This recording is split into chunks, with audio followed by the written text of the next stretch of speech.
안녕하세요. 결혼한 지 14년 차에 아이들을 키우고 있는 40대 여성입니다. 제 정신 나간 시동생하고 동서 얘기 좀 하려고요.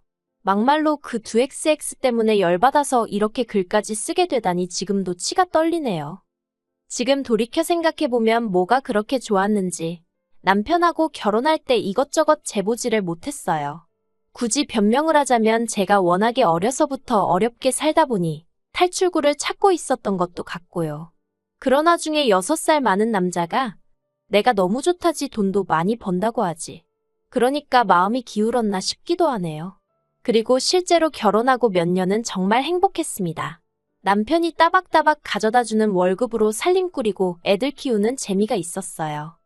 그렇지만 그런 행복을 온전히 누리지는 못했는데 그때는 그게 우울증이란 생각은 못했지만 아무튼 이 행복이 언젠가 깨어지지 않을까 하는 막연한 불안감이 있었거든요. 그리고 아니나 다를까 첫째가 초등학교에 들어가던 시기에 남편이 직장에서 잘렸습니다. 원래 성격이 저한테 미주알고주알 말하는 사람이 아니라서 저도 어쩌다 잘렸는지는 지금도 몰라요.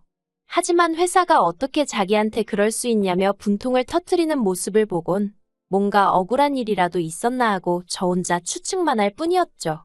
그리고 다행히 제가 그래도 모아둔 돈이 얼마간 있었어서 남편에게 빨리 새로운 직장을 구하라고 채근하는 대신 이제껏 당신 열심히 살았으니 조금 긴 휴가를 받았다 생각하고 휴식을 좀 취하라고 했습니다. 그땐 그게 현명하고 배려심 있는 아내의 모습이라고 생각했으니까요. 그런데 지금 생각해보면 괜한 소리를 했던 것 같아요. 직장에서 그렇게 나와서 사람이 바뀐 건지 원래 그런 사람이었는지는 모르겠지만 어떤 일이라도 시작을 해야 돈을 벌어오고 할 텐데 세워라 내워라 하고 술만 퍼마시고 도통 뭐라도 해보려는 생각이 없는 사람처럼 시간을 보냈거든요. 결국 저는 남편에게 언제까지 그러고 살 거냐고 재산이라고 해봤자 얼마 되지도 않는 돈도 이제 거의 다 바닥났다고 정신 좀 차리라고 했어요. 그랬더니 남편이 저더러 너도 나가서 돈 벌어보랍니다. 남한테 아쉬운 소리 들어가며 돈 버는 게 어디 쉬운 일인 줄 아냐면서요. 황당하고 어이없었죠. 결혼 전에는 저도 남편만큼 큰 회사는 아니었어도 직장에 다니는 평범한 회사원이었거든요. 그런데 자기가 먼저 자기는 아내한테 내조받고 싶다면서 회사 관두라고 자기 혼자 벌어서도 먹고 사는 건 지장 없게 하겠다며 호언장담을 할 땐 언제고. 이래서 여자도 능력이 있어야 된다고 하는구나. 정말 별의별 생각이 머릿속을 스치대요.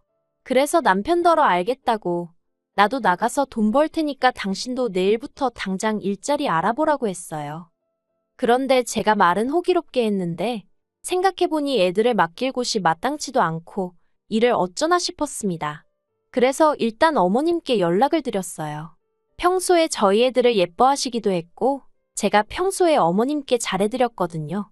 그러니 이번만큼은 어머님이 저희 사정을 좀 봐주지 않으실까 하는 기대가 있었죠. 그런데 어머님은 하루 종일도 아니고 아이들 학교만 어머님 집으로 시키면 안 되겠냔 제 부탁을 아주 단칼에 거절하셨습니다. 네 애는 네가 키우라면서요. 틀린 말씀은 아니었지만 너무 야속하더라고요. 참고로 친정부모님께서는 저희 집에서 4시간 이상 걸리는 곳에서 살고 계셨습니다.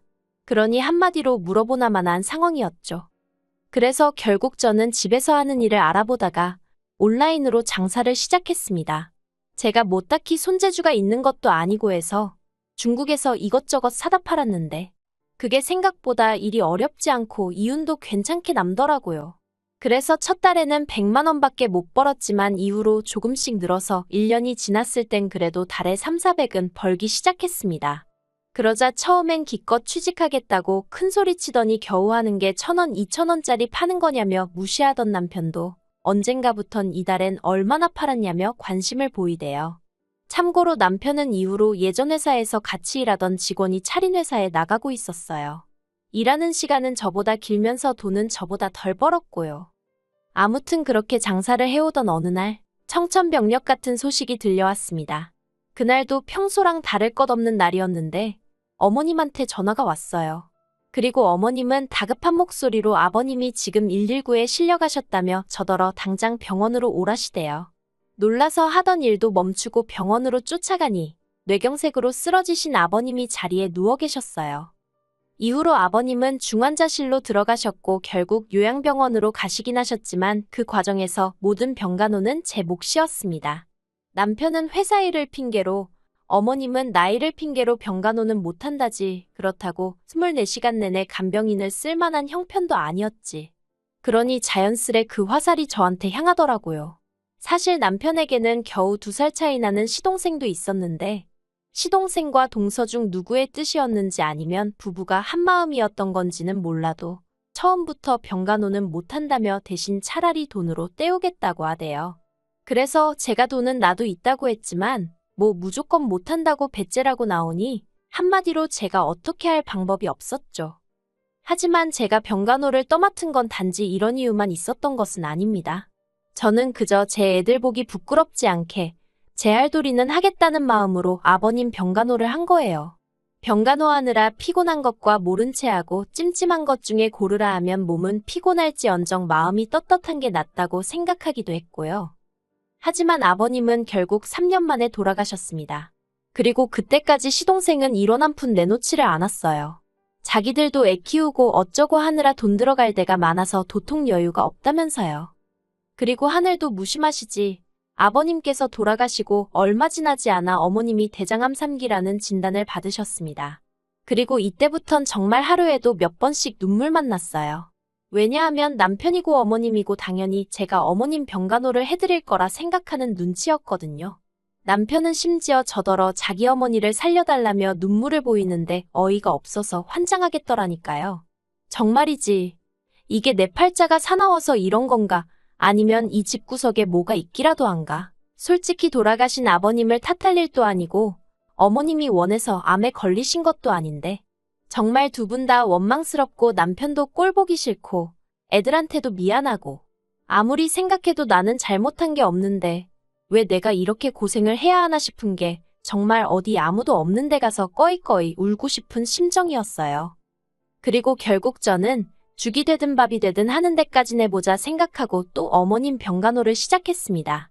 그러자 이때는 시동생도 미안하긴 했는지 병원비에 보태라며 200만 원을 보내왔어요. 하지만 그게 처음이자 마지막으로 시동생이 지 부모 병원 생활할 때 한 아들 노릇이었네요. 어머님의 병간호를 하는 동안에도 저는 돈은 돈대로 벌어야 했고 살림도 해야 했고 그 와중에 애도 키워야 했으니 솔직히 어디다 말은 못했지만 이러다 내가 먼저 죽는 거 아닌가 싶대요. 살도 10kg 넘게 빠지고 탈모까지 생겼으니까요. 그런데도 제가 어머님을 끝까지 책임졌던 건 어머님이 매번 저에게 미안하다 고맙다는 말씀을 해주셨기 때문입니다.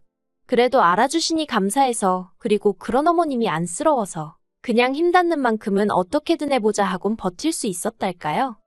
하지만 결국 지독한 항암 치료를 견디지 못하고 어머님도 세상을 떠나셨어요.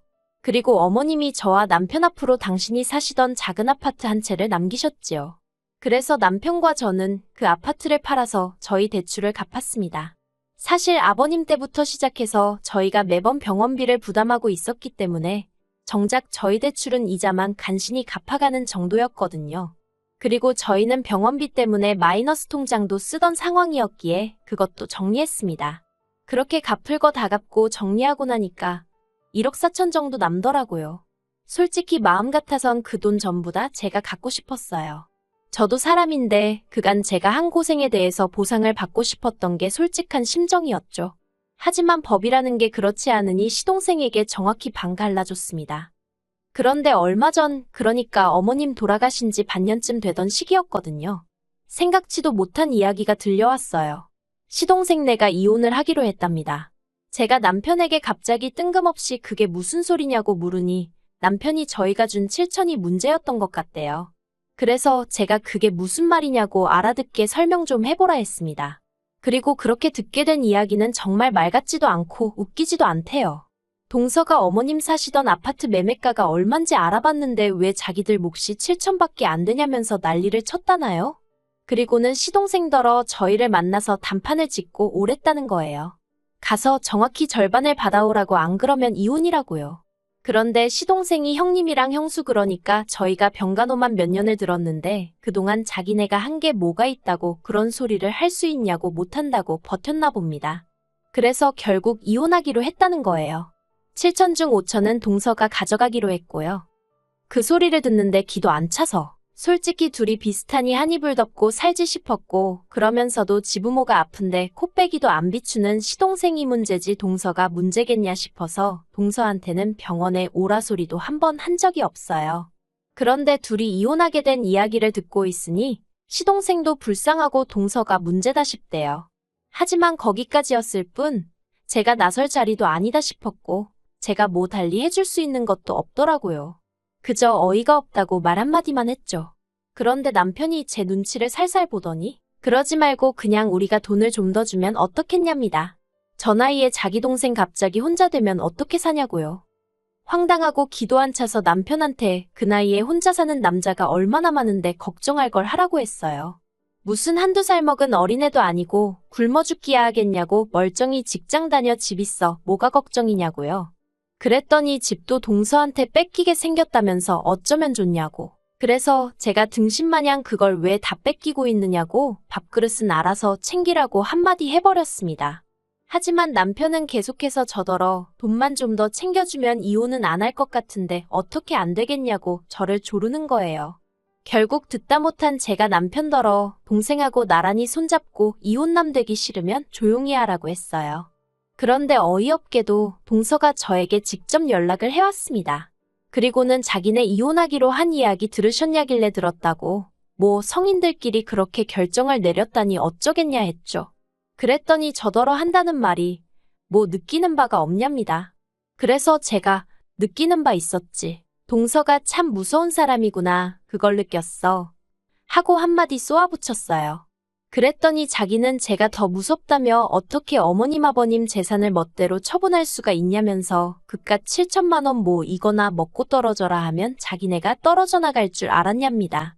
그리고는 한다는 말이 자기가 생각을 해봤는데 분해서 도저히 안 되겠다면서 이혼 안 하고 저희 부부랑 싸울 거래요. 싸워서 자기 몫은 찾아가겠다나요? 그리고 이 이야기를 남편에게 전하니 남편도 예전과는 달리 아주 격양된 반응을 보였습니다. 이혼할 동생이 안쓰러워 전전긍긍하던 모습은 온데간데 없고 그거 미친 X 아니냐면서 난리가 났죠. 그리고는 그걸로도 분이 안 풀렸는지 시동생더러 네 마누라 데리고 당장 오라고 전화에다 대고 소리를 고래고래 지르는 거예요. 그렇게 저희 부부와 시동생 부부가 마주하게 되었습니다. 시동생은 영문을 모르겠다는 표정으로 저희 부부더러 도대체 무슨 일이냐고 물었고 그런 시동생에게 네 마누라한테 한번 물어봐라 하고 남편이 소리를 쳤어요. 저희 남편이 동서더러 마누라니였더니 시동생 앞에서 그런 식으로 부른 적이 없었거든요. 그래서 시동생이 정말 깜짝 놀란 눈치였습니다.